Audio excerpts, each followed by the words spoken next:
God so loved the world, he sent his one and only Son, that whoever believes in him shall not perish but have everlasting life. In this case, take my disbelief tonight, because it ain't saying just believe in his existence, but saying to believe and trust he's got your six. Even when demons slip in through the cracks like spit, even when your faith snaps like sticks, when hope evaporates, dead of night like where it went, he's got your back, but follow his. But no thing can separate you from the love of God if your relationship is real and intimate. So your enemies are only roadblocks wrapped in rubber, not held by the foundation of cement. Only if you choose not to be stubborn, but submit to him. A road paved takes two men, it takes you and him.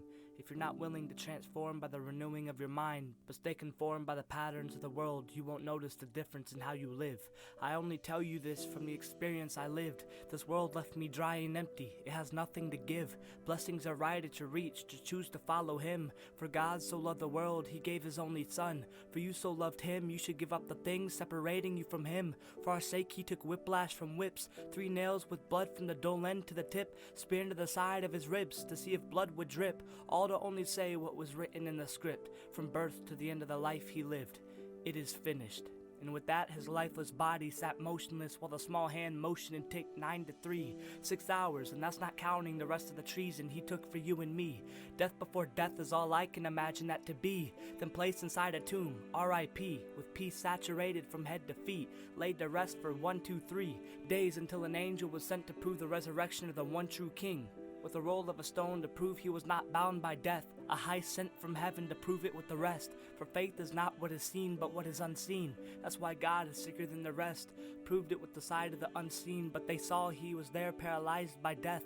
2 in 1. He was unseen, but seen to be missing from where he was laid to rest. Jesus awoke out of a deep slumber that he was blessed. Just a 3-day nap, woke up, stretched, yawned, got ready, got steady, then went. Visited some old pals in Jerusalem, encouraged and taught them before he'd fully descend. Up and away until he comes back again. So, for God so loved the world, he sent his one and only Son, that whoever believes in him shall not perish but have everlasting life. In this case, for God so loved me. I'm broken and I've been too distracted to see that to believe is to believe. Not just to put a face to hands and feet and to say with void meaningless words that I believe, but to believe that you have me in reach. You have my back, you have my present, my future, and your plans are far greater than what I could see. I'm just an arrogant little dweeb that thinks your plans revolve around me and only me. Far-sighted but blind-sided by the demons that reach and only reach. Only by mine capability to see what you try to show me. But thank God for John 3:16 and the words written in ink. For you knew I couldn't be taught by the sight of my eyes that deceive. So you had to teach me to walk blind to perceive.